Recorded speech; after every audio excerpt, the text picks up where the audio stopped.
Hello বন্ধুরা, তোমরা সব কেমন আছো? আশা করি সবাই ভালো আছো।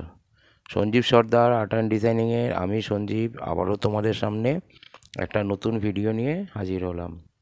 অনেক দিন যাবত তোমাদের সঙ্গে কথা বলা হয়নি, তাই ভাবলাম যে আরেকটু আবার ফের নতুন ভিডিওতে একটু তোমাদের সঙ্গে আলাপচারিতা করি।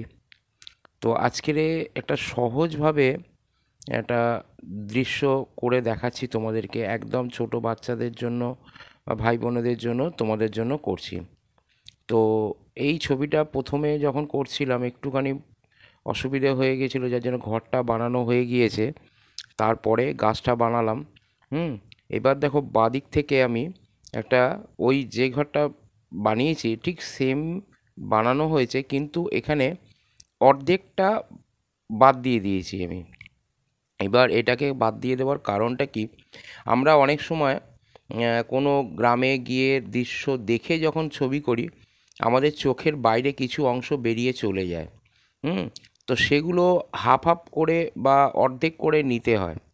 তো সেই কারণে আমি এই ছবিটাকে একটা সাইড অফ করে আর একটা সাইডকে দেখালাম, যাতে ছোট ছোট ভাই বোনেরা যে বুঝতে পারে যে আমরা ছোট, মানে একটা ঘরকে হাফ অংশটা দেখিয়েও আমরা ছবিটাকে ব্যবহার করতে পারি বা পেজটাকে ব্যবহার করতে পারি। ঠিক সেই কারণেই আমি এই ছবিটাকে এখানে তুলে ধরলাম। দুপাশে দুটো ঘর বানিয়ে, দুপাশে দুটো গাছ বানিয়ে, এবারে হালকা করে একটা ছোট্ট পাহাড়ের মতো বা ভ্যালির মতো বানিয়ে দিলাম দূরে। হুম এবার এই ছবিটার মধ্যে আমরা কি করব, যে সাইড থেকে হুম একটা পজিশন নেব, যে পজিশনটাতে আমরা ঘরের মানে মধ্যিখানটাতে একটু গাছপালা দিয়ে ঘরটাকে সুন্দর করে যাতে বানানো যেতে পারে সেই রকমভাবে দেখছি। ঠিক আছে, তো এইবারে আমি এটা সার্কেল করে নিলাম। সার্কেলটা করে একটা সূর্য বানিয়ে দিলাম। ঠিক আছে, অনেকে হাত দিয়েও বানাতে পারে, অনেকে আবার এখন ছোট গোল পয়সা দিয়ে যেগুলো হয় সেগুলোকেও বানাতে পারো। তবে চেষ্টা করবে হাত দিয়ে বানানোর, কারণ টেকনিক যত হাত দিয়ে করতে পারবে ফ্রি হ্যান্ডে তত ভালো। হুম স্কেল ইউজ আমরা করি, কিন্তু স্কেলকে যত কম ইউজ করবে ততটাই ভালো। এবারে আমরা নিচের দিকটাতে আমরা একটু, মানে ঘরের সামনে অনেক সময় দেখা যায় যে ঘরবাড়ি করা হয়ে গেছে, এবার আমরা পাঁচিল দিয়ে রাখি বা কাঠের দিয়ে একটু বেড়া মতো করে দিই। গার্ডওয়াল টাইপ যেটাকে বলা হয়।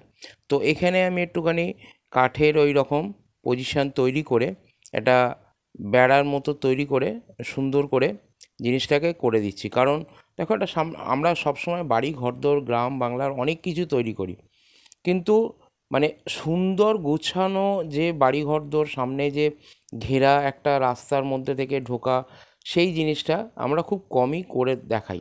হুম তো আমি এখানে তোমাদেরকে সেই জিনিসটা করে দেখাচ্ছি।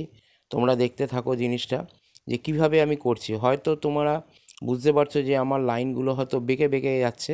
হুম কিন্তু এটা বেঁকে যাচ্ছে না, অ্যাকচুয়াল আমার ক্যামেরার একটা প্রবলেম হয়েছে। সেই প্রবলেমটার জন্য আমার ছবিগুলো ওভাল শেপ মনে হয়। হুম তো তোমরা ছবিটা দেখো, ছবিটা দেখে তোমরা নিজেরা চেষ্টা করবে বানানোর। আর আশা করি তোমাদেরকে এটা ভালো লাগবে। আর চেষ্টা করো তোমাদের এই রকম ছোট ছোট জিনিস, ছোট ছোট জিনিসগুলো দিয়েই আর জিনিসগুলোকে তৈরি করো। তৈরি করে তারপরে কালার করো। আমি এখানে কালার করে দেখাচ্ছি না, আমি শুধু পেন্সিল স্কেচে কাজটাকে করে দেখাচ্ছি। ঠিক আছে, তো বন্ধুরা কেমন লাগলো ছবিটা তোমরা আমাকে এতে মেসেজ করে জানিও। হুম দেখো ছবিটা কিভাবে আমি করছি। হুম এটা পেন্সিলে আমি করে নিচ্ছি প্রথমে, তারপরে আমি ব্ল্যাক কালার কালি দিয়ে এটাকে ফুটিয়ে তুলে তোমাদেরকে দেখাবো। ঠিক আছে, সামনে একটা গেট, বললাম যে সামনে একটা গেটের মতো ব্যবস্থা করে দিচ্ছি। হুম দেখো এ পর্যন্ত আগে আমি হয়তো অনেক ছবি দিয়েছি তোমাদেরকে, গ্রাম বাংলার ছবি, ভিলেজ সিনারি করে দিয়েছি, কিন্তু এটা একটা সহজ পদ্ধতিতে খুব সুন্দরভাবে আমি চেষ্টা করেছি তোমাদেরকে বোঝানোর। হুম এবার ছোট ছোট ভাই বোনেরা যারা এখন নতুন নতুন আঁকা শিখছো, হ্যাঁ, তো তাদের জন্য লাইন ড্রয়িংটা খুব প্রয়োজনীয়। আর লাইন ড্রয়িংটা এমন একটা জিনিস, বিশেষ করে তো টেকনিকগুলো, যে কোনো জিনিস মানে ছবি আঁকতে গেলে যে শেপসগুলো আমরা ব্যবহার করি সেগুলো সব টেকনিকের ওপরে। আমরা বিভিন্ন রকম শেপস ব্যবহার করে সেগুলোকে কাজ করি। লম্বা লাইন, চওড়া লাইন, গোল, ওভাল শেপ, হ্যাঁ, এরকমভাবে মানে বিভিন্ন রকম শেপসগুলো দিয়ে, ত্রিভুজ শেপ। এবার আমি কালো ইঙ্ক স্কেচ পেন দিয়ে এটাকে মার্কিংগুলো আবার ফের আমি ডার্ক করে দিচ্ছি যাতে তোমাদের আরও বুঝতে সুবিধা হয়। ঠিক আছে? দেখো দরজাটা তৈরি করলাম, এবারে জানালাটা তৈরি করে দিচ্ছি। ঠিক আছে? এবার এটা সিঁড়ি বানিয়ে দিচ্ছি একটুখানি। এরপরে আস্তে আস্তে আমি ডান দিকের পোর্শনটাতে যাব, ডান দিকের পোর্শনগুলোকে বের করে নেব। গাছটা বানিয়ে দিই। দেখো ভি শেপ বানিয়ে এবারে গাছটা, আচ্ছা এখানে আমি গাছটা যখন করলাম, দেখো এই ঘরটার পেছন দিকে আমি গাছটাকে রেখে দিয়েছি, যার জন্য ওইখানটা একটুখানি অংশটা কাটা দেখালাম। মানে পাতাগুলো পুরোটাই ওখান থেকে দেখিয়ে দিয়েছি, পাতাগুলো যেভাবে দেখাতে হয়, পাতা তো নয় এগুলো, আউটলাইনগুলো আমাদের দেখাতে লাগছে।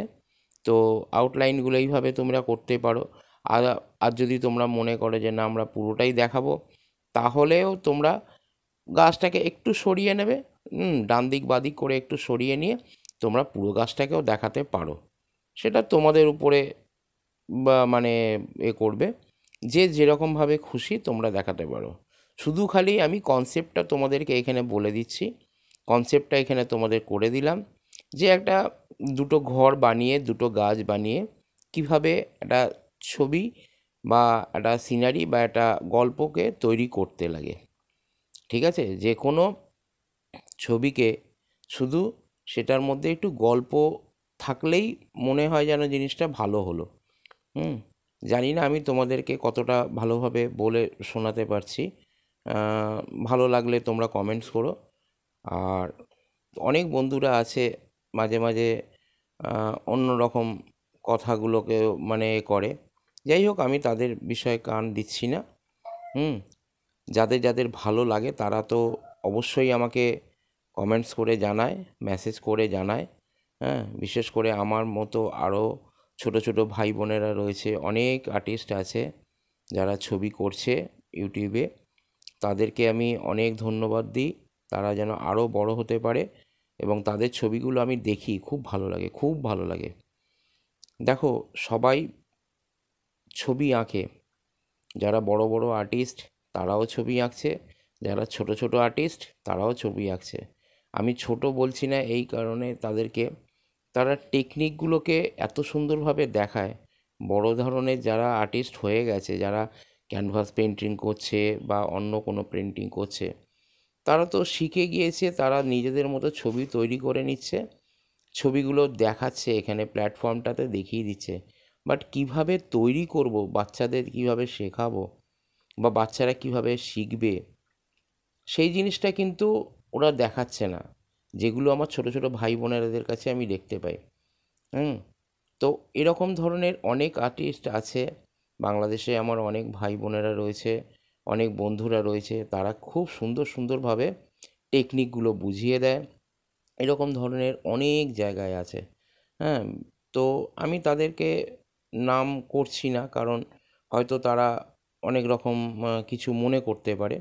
যাই হোক, নাম করলে নাম করা যায়, কিন্তু চেষ্টা করি তারাও যাতে ভালোভাবে খুব সুন্দর সুন্দরভাবে ছবিগুলো দিয়েই যাচ্ছে, আমিও তাদের মতো একটু তোমাদেরকে দিলাম, দেখো তোমাদের কেমন লাগছে।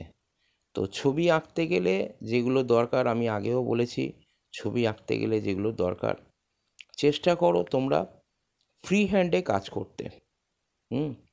স্কেল দিয়ে টানলে খুব সুন্দর হয় জানি, সোজা লাইনগুলোকে তোমরা বের করতে পারবে বা কিছু কিছু জিনিস আছে সেগুলোকে বের করা যায়, কিন্তু চেষ্টা করো তোমরা যাতে স্কেলটাকে একটু দূরে সরিয়ে রেখে কাজগুলো করতে। দেখো স্কেল দিয়ে যদি আমরা এখন থেকে ব্যবহার করি, পরবর্তীকালে কিছু কিছু ছবি যখন করব তখন আর স্কেলটা ওখানে ব্যবহার করা যায় না। বড় বড় ছবি করতে গেলে না তখন স্কেলটাকে ব্যবহার করা যায় না। তো যাই হোক বন্ধুরা, কেমন লাগলো ছবিগুলো? আশা করি তোমাদের ভালো লাগবে। হুম তো এখানে তোমরা, আমি ছবিটা করে দিলাম কালার করে, তোমরা আমাকে জানিও। তো বন্ধুরা, বাই বাই।